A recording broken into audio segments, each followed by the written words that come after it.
Hello, welcome everyone. Native reviewers channel visit చేసినందుకు thanks. ఇంకొక కొత్త వీడియోతో ఈరోజు మీ ముందుకు వచ్చేసాం. మేము ఈరోజు ఏ విషయం గురించి మా ఒక అన్ఫిల్టర్డ్ ఒపీనియన్ని మీతో చెప్పుకోవాలని అనుకుంటున్నామనేది మీకు ఆల్రెడీ థంబ్నెయిల్ మరియు టైటిల్ చూసి తెలిసై ఉంటుంది. నందమూరి బాలకృష్ణ మరియు బోయపాటి శ్రీను గారి హిట్ కాంబోలో వచ్చిన అఖండ 2 గురించి మా ఒక అన్ఫిల్టర్డ్ ఒపీనియన్ని మీతో పాటు షేర్ చేసుకుంటున్నాం. అఖండ తాండవం పార్ట్ 2 ఇది అఖండ పార్ట్ 1 సీక్వెల్ మూవీ అయ్యండి. ఈ సినిమాలో కూడా అఖండ పార్ట్ 1 లాగానే సేమ్ టెంప్లెట్నే బోయపాటి శ్రీను గారు యూజ్ చేశారు. ఫస్ట్ హాఫ్లో ఒక 2 డిఫరెంట్ స్టోరీస్ స్టార్ట్ అయ్యి తర్వాత కొంచెం ల్యాగ్ అని అనిపిస్తుంది. ప్రీ ఇంటర్వెల్ మరియు ఇంటర్వెల్ బ్యాంగ్లో చాలా బాగానే బీజిఎం ఉండటంతో బాగా అనిపిస్తుంది. తర్వాత సెకండ్ హాఫ్ స్టార్ట్ అయినప్పుడు అక్కడక్కడ కొంచెం ల్యాగ్ సీన్స్ వస్తుంది. తర్వాత ప్రీ క్లైమాక్స్ మరియు క్లైమాక్స్ పోర్షన్స్లో ఎస్పెషల్లీ ఆ శివుడు మరియు బాలయ్య బాబు డ్యాన్స్ ఏముంటుంది ఆ పోర్షన్ బాగుండడంతో ఇది ఒక యావరేజ్ సినిమా అన్నదే మా ఒక అన్ఫిల్టర్డ్ ఒపీనియన్. అఖండ 2 సినిమా స్టోరీ విషయానికి వచ్చేటైతే అఖండ 1 నుంచి అఖండ 2కి ఒక అఘోరి ఎలా తన కొత్త విద్యల్ని నేర్చుకుని జపంలోకి ఉంటారు. ఇక్కడ ఆ పాప పెద్దదయ్యి డిఆర్డిఓ సైంటిస్ట్ అయ్యి బయోషీల్డ్ అనే ఒక ప్రాజెక్ట్ మీద పనిచేస్తుంటది. కొన్ని ఏళ్ల తర్వాత వేరే దేశపు ఆర్మీ జనరల్ కొడుకుని మన ఇండియన్ సోల్జర్స్ చంపేయడంతో ఆర్మీ జనరల్ ఇండియా మీద రివెంజ్ తీసుకోవడానికి దేవుడి పైన నమ్మకం పోవడానికి ఒక మహాకుంభమేళంలో వైరస్ని ఇంజెక్ట్ చేస్తారు. దీని నుంచి చాలా మంది సఫర్ అవుతుంటారు. ఆ వైరస్కి ఎలా మందు కనిపెడతారు మరియు దీన్ని ఆ అఖండ మరియు ఆ పాప ఎలా ఫైట్ చేస్తారు అన్నదే ఈ యొక్క సినిమా స్టోరీ ఉంటుంది. ఇంకా ఈ సినిమా క్యాస్ట్ విషయానికి వచ్చేటైతే మన నందమూరి బాలకృష్ణ గారు యాజ్ యూజువల్ పార్ట్ 1లో చేసినట్టుగానే 2 షేడ్స్లో ఈ సినిమాలో కూడా యాక్ట్ చేశారు. ఈ 2 క్యారెక్టర్స్ని కొంచెం ఎక్కువ ఏజ్ అయ్యిండేలాగా పోర్ట్రే చేయడానికి ట్రై చేశారు. అయితే ఒక క్యారెక్టర్కి తక్కువ స్క్రీన్ ప్రెజెన్స్ ఉంటుంది మరియు ఇంకో క్యారెక్టర్ అఖండ క్యారెక్టర్కి లుక్స్ ఎక్కడో అంతగా సూట్ అవ్వలేదు అన్నదే మా ఒక అన్ఫిల్టర్డ్ ఒపీనియన్. అవును, మనం అఖండ పార్ట్ 1 చూసినట్టయితే బాలయ్య గారి 2 క్యారెక్టర్స్కి లుక్ వైజ్ కావచ్చు, క్యారెక్టర్ స్కోప్ వైజ్ కావచ్చు చాలా బాగుండేది. దాన్ని బాలయ్య గారు చాలా బాగా జస్టిఫై కూడా చేశారు. అయితే అఖండ 2 అఖండ తాండవంలో ఎక్కడో అది మిస్ అయింది అన్నదే మా ఒక అన్ఫిల్టర్డ్ ఒపీనియన్. ఇంకా ఈ సినిమాలో ఒక ఫీమేల్ గెస్ట్ అపియరెన్స్ లా ప్లే చేసిన సంయుక్త మెనన్ గారి విషయానికి వచ్చేటైతే ఈ సినిమాలో వాళ్ళకి ఇచ్చిన క్యారెక్టర్కి చాలా బాగా పర్ఫామ్ చేసి జస్టిఫై చేశారు అనే చెప్పాలి. అయితే మాకు ఈ సినిమాలో చూసుకుంటే ఆ సాంగ్ ఏదైతే ఒకటి వస్తుంది దాంట్లో ఎక్కడో అన్వాంటెడ్గా ఎక్స్పోజ్ చేశారు అన్నదే మా ఒక అన్ఫిల్టర్డ్ ఒపీనియన్.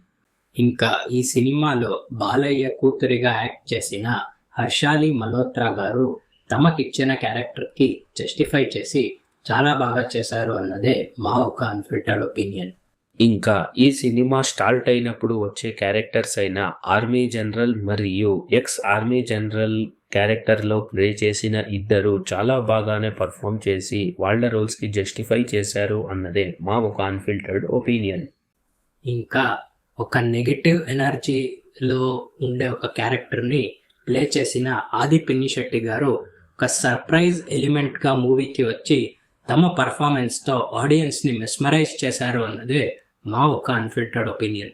ఇంకా ఇతర క్యారెక్టర్లైన శరత్ లోహితాశ్వ గారు, పూర్ణ గారు మరియు ఇతరులు తమకి ఇచ్చిన క్యారెక్టర్స్కి చాలా బాగా పర్ఫామ్ చేసి జస్టిఫై చేశారు అనే చెప్పాలి. ఇంకా ఈ సినిమా డైరెక్టర్ అయిన బోయపాటి శ్రీను గారి విషయానికి వచ్చేటైతే వాళ్ళు బాలయ్య మరియు తమ ఒక కాంబినేషన్లో వచ్చిన మూవీస్కి అదే టెంప్లెట్ని ఈ మూవీలో కూడా వాడడానికి ట్రై చేశారు. అఖండ 1 ఎలా సక్సెస్ అయిందో ఆ టెంప్లెట్ ఈ మూవీకి ఎక్కడో వర్కౌట్ అవ్వలేదు అన్నదే మా ఒక అన్ఫిల్టర్డ్ ఒపీనియన్. అవును, ఎందుకంటే అఖండ పార్ట్ 1లో మనం చూసుకుంటే మెయిన్ లీడ్ రోల్స్ ఏముంటారు, వాళ్ళకి ఎక్కువ స్క్రీన్ ప్రెజెన్స్ ఉండి సైడ్ రోల్స్కి తక్కువ స్క్రీన్ ప్రెజెన్స్ ఉంటుంది. అయితే ఈ సినిమాలో వచ్చేసరికి మెయిన్ లీడ్ రోల్స్కి తక్కువ స్క్రీన్ టైం ఇచ్చి మిగతా స్టోరీని చాలా డ్రాగ్ చేశారు అనే చెప్పాలి. ఎస్పెషలీ అఘోరా రోల్ ఏముంటుంది అది మనం పార్ట్ 1లోనే ఆల్రెడీ చూసేసాం.